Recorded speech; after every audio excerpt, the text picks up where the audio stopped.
ഹരേ കൃഷ്ണ കൃഷ്ണ കൃഷ്ണ ഹരേ ഹരേ, ഹരേ രാമ രാമ രാമ ഹരേ ഹരേ. രാധേ കൃഷ്ണ കൃഷ്ണ കൃഷ്ണ രാധേ രാധേ, രാധേ ശ്യാമ ശ്യാമ രാധേ രാധേ. ശ്രീമദ് ഭഗവത്ഗീതയിലെ ആദ്യത്തെ അധ്യായത്തിലെ 2-ാമത്തെ ശ്ലോകം. സഞ്ജയ ഉവാച ദൃഷ്ട്വാ തു പാണ്ഡവാനീകം വ്യൂഢം ദുര്യോധനസ്തഥാ ആചാര്യമുപസംഗമ്യ രാജാ വചനമബ്രവീത്. ദൃഷ്ട്വാത് പാണ്ഡവാനീകം വ്യൂഢം ദുര്യോധനസ്തഥാ ആചാര്യമുപസംഗമ്യ രാജാ വചനമബ്രവീത്. തഥാ അപ്പോൾ ഇരുഭാഗത്തെയും പോരാളിമാർ പടക്കളത്തിൽ അണിനിരന്നപ്പോൾ, രാജാ വചനമബ്രവീത് അണിനിരന്നപ്പോൾ രാജാവായ ദുര്യോധനസ്തഥാ ദുര്യോധനനാകട്ടെ വ്യൂഹരചന നടത്തിയിരിക്കുന്ന പാണ്ഡവാനീകം പാണ്ഡവപ്പടയെ ദൃഷ്ട്വാ കണ്ടിട്ട്, ആചാര്യനായ ദ്രോണരെ ഉപസംഗമ്യ സമീപിച്ചു വചനം അബ്രവീത്. ആചാര്യനായ ദ്രോണരെ സമീപിച്ചിട്ട് പറയുകയാണത്രേ, കൗരവപക്ഷത്ത് സൈന്യമേറെയുണ്ട്, എങ്കിലും ദുര്യോധനൻ പരിഭ്രാന്തനാണ്. അതായത് യഥോ ധർമ്മ തഥോ ജയ എന്നാണല്ലോ. ഈ ഒരു വാക്യം മഹാഭാരതത്തിൽ ഒരുപാട് സ്ഥലത്ത് പറയുന്നുണ്ട്. അതായത് ധർമ്മം എവിടെയാണോ അവിടെയാണ് ജയം. ഭഗവാൻ ധർമ്മത്തിന് തളർച്ചയുണ്ടാകുമ്പോൾ അവതരിക്കും എന്ന് പറഞ്ഞിട്ടുണ്ടല്ലോ. അതുകൊണ്ട് ഭഗവാൻ പാണ്ഡവപക്ഷത്തായതുകൊണ്ട് അവർക്ക് തന്നെയാണ് വിജയമെന്ന് ഉറപ്പിക്കാം. ആദ്യമേ തന്നെ ആ യുദ്ധക്കളത്തില് 2 സൈഡിലും അണിനിരന്നപ്പോൾ തന്നെ ഭഗവാനെ കണ്ടപ്പോൾ എല്ലാവർക്കും മനസ്സിലാകും പാണ്ഡവർക്ക് തന്നെയാണ് വിജയമെന്ന്. ധർമ്മം പാണ്ഡവപക്ഷത്താണെന്ന് ദുര്യോധനന് നല്ലതുപോലെ അറിയാം. അതാണ് ആ പരിഭ്രാന്തിക്ക് കാരണം. രാജാവെന്ന നിലയ്ക്ക് ആ പരിഭ്രമം പ്രകടിപ്പിക്കുവാനും കഴിയില്ല. ആ രാജകീയ പ്രൗഢി കൈവിടാതെ ആചാര്യനോട് സംസാരിക്കുകയാണ് ദുര്യോധനാദികൾ. കൗരവപക്ഷത്ത് സർവസൈന്യാധിപൻ കുരുവംശത്തിന്റെ പിതാമഹനായ ഭീഷ്മരാണ്. പരിസ്ഥിതികളുടെ പ്രേരണയ്ക്ക് വഴങ്ങി ദുര്യോധനൻ ഭീഷ്മരെ സൈന്യാധിപനാക്കിയതാണ്. ചോറിങ്ങും കൂറങ്ങും എന്ന മട്ടിൽ പിതാമഹൻ പാണ്ഡവപക്ഷപാതിയല്ലേ എന്ന സംശയം ദുര്യോധനനുണ്ട്. ആ വിധം വിശ്വാസമുള്ളതുകൊണ്ടാവാം ദുര്യോധനൻ ആചാര്യനെ സമീപിച്ചത്. അതായത് പാണ്ഡവപക്ഷത്ത് ധർമ്മമുള്ളതുകൊണ്ട് ഭീഷ്മ പിതാമഹൻ അവർക്ക് വിജയമുണ്ടാകണമെന്ന് മാത്രമാണ് ചിന്തിക്കുന്നത്. ആചാര്യനായ ദ്രോണര് പിതാമഹനേക്കാളും എൻ്റെ പക്ഷത്ത് നിൽക്കും എന്നുള്ള ആ ഒരു വിശ്വാസം കൊണ്ടാണ് അദ്ദേഹം ദ്രോണാചാര്യരെ പോയി കണ്ടിട്ട് സംസാരിക്കുന്നത്. അടുത്ത ശ്ലോകം കൂടെ നമുക്ക് നോക്കാം.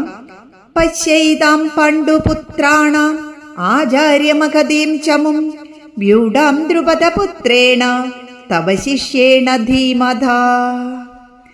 ഈ ഒരു ശ്ലോകം കൂടെ പഠിക്കുമ്പോഴേ നമുക്ക് കഴിഞ്ഞ ശ്ലോകത്തിന്റെ അർത്ഥം മനസ്സിലാക്കുകയുള്ളൂ.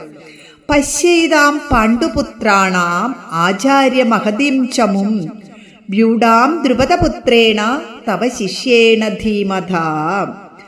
ആചാര്യനായ ദ്രോണരോട് പറയുകയാണ്, ആചാര്യ ഗുരു തവ അങ്ങയുടെ ശിഷ്യനും ധീമധ ബുദ്ധിമാനുമായ ദ്രുപദപുത്രനാൽ വ്യൂഹരചന നടത്തപ്പെട്ട പണ്ഡുപുത്രാണാം പാണ്ഡവന്മാരുടെ ഏതാം ഈ മഹതീം വലുതായ ചമും സൈന്യത്തെ പശ്യ കണ്ടാലും.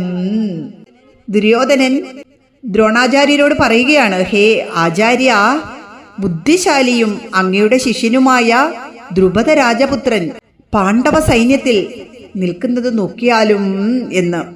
അതായത് ദ്രുപദപുത്രനായ ധൃഷ്ടദ്യുമ്നൻ വീരശൂര പരാക്രമിയാണ്.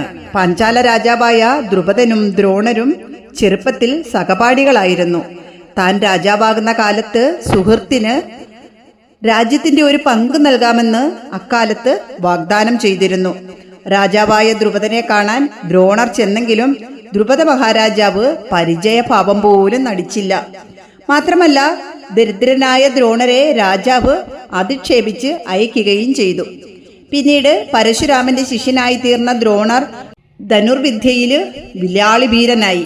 തുടർന്ന് ഹസ്തിനപുരയിലെത്തിയ ദ്രോണർ ഭീഷ്മപിതാമഹനെ സ്വാധീനിച്ച് രാജകുമാരന്മാരുടെ ആചാര്യനായി.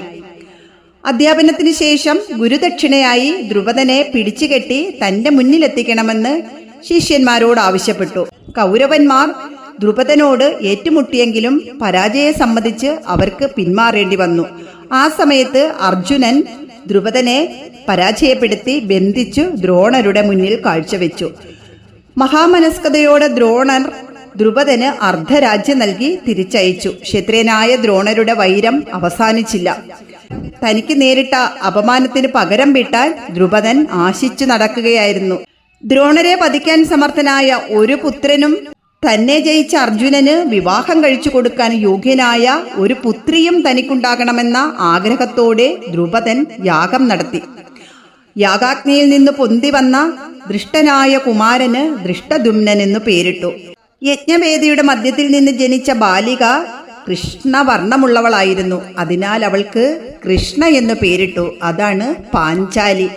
ദൃഷ്ടദുമ്നന്റെ ജന്മോദ്ദേശം രഹസ്യമായിരുന്നില്ല. ദ്രോണർക്കും അത് അറിയാമായിരുന്നു.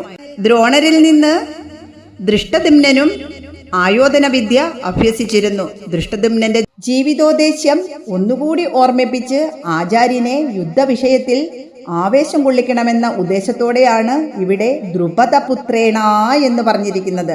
ഈ ജന്മരഹസ്യം അറിഞ്ഞു വെച്ചുകൊണ്ട് ദ്രോണർ എന്തിന് വിദ്യാദാനം ചെയ്തു എന്ന ഒരു ചോദ്യവുമുണ്ട്. ഈ ചോദ്യത്തിന് മഹാഭാരതത്തിൽ വ്യാസദേവൻ തന്നെ മറുപടി നൽകിയിട്ടുണ്ട്. ദൃഷ്ടദുമ്നൻ തനിക്ക് മരണകാരണമാകുമെന്നാണ് വിധിയെങ്കിൽ അതിനെ മാറ്റിമറിക്കാൻ ആർക്കും കഴിയുകയില്ല. മൃതിഭയത്താൽ പ്രതിജ്ഞാലംഘനം നടത്തി അപകീർത്തി നേടേണ്ട എന്ന് കരുതിയാണ് ദ്രോണര് ദൃഷ്ടദുമ്നന് വിദ്യ പറഞ്ഞുകൊടുത്തത്. ബുദ്ധിമാനായ ദൃഷ്ടദുമ്നൻ ശുശ്രൂഷാദികൾ കൊണ്ട് ഗുരുപ്രസാദം നേടി വിദ്യയിൽ നിപുണനാകുകയും ചെയ്തു. കൗരവപക്ഷത്ത് 11 അക്ഷൗഹിണി പട നിരന്നപ്പോൾ പാണ്ഡവപക്ഷത്ത് 7 അക്ഷൗഹിണി പടകളേയുള്ളൂ. എന്നിട്ടും ധർമ്മം പാണ്ഡവപക്ഷത്താണെന്ന അറിവ് ദുര്യോധനനെ പരിഭ്രാന്തിയാക്കി. ധർമ്മനിഷ്ഠരായ പാണ്ഡവരോട് ഭീഷ്മദ്രോണാദികൾക്കെല്ലാം ആഭിമുഖ്യം ഏറെയുണ്ടെന്ന കാര്യം ദുര്യോധനന് നന്നായി അറിയാം. ബുദ്ധിമാനായ അർജുനനോട് ആചാര്യന് പ്രത്യേക മമതയുണ്ടെന്നും അറിയാം. ആ മമത മാനസികമായ ചായ്വ് കൗരവപക്ഷത്തിന് പരാജയം സമ്മാനിക്കാനേ പര്യാപ്തമാകൂ എന്ന് ദുര്യോധനൻ വീണ്ടും വീണ്ടും ഓർമ്മിക്കുന്നു. അതുകൊണ്ട് ആ കാര്യത്തിൽ ജാഗ്രത ഉളവാക്കണമെന്ന ഉദ്ദേശത്തോടെയാണ് പാണ്ഡുപുത്രാണാം ആചാര്യ എന്ന് സംബോധന ചെയ്തിരിക്കുന്നത്. അങ്ങ് പാണ്ഡുപുത്രന്മാരുടെ ആചാര്യനാണ്. ആ മനോഭാവം ഞങ്ങൾക്ക് ഹാനികരമായി തീരും എന്ന് ദുര്യോധനൻ വീണ്ടും വീണ്ടും ഓർമ്മിപ്പിക്കുകയാണ് ആചാര്യനെ. അതിനാണ് ആചാര്യനോട് പോയി ദുര്യോധനൻ സംസാരിക്കുന്നത്.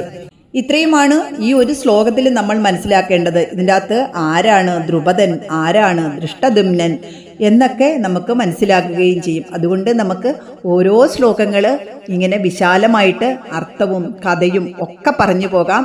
എല്ലാവരും പഠിക്കുക ഭഗവത്ഗീത. മുന്നോട്ടുള്ള ആ യാത്രയിൽ ഭഗവാൻ ഇങ്ങനെ കൈപിടിച്ച് നമ്മളുടെ കൂടെ വരുന്നത് നമ്മൾക്ക് കണ്ട് കേട്ട് അറിഞ്ഞ് തൊട്ട് അനുഭവിക്കാനായിട്ട് സാധിക്കും. ഹരേ കൃഷ്ണ.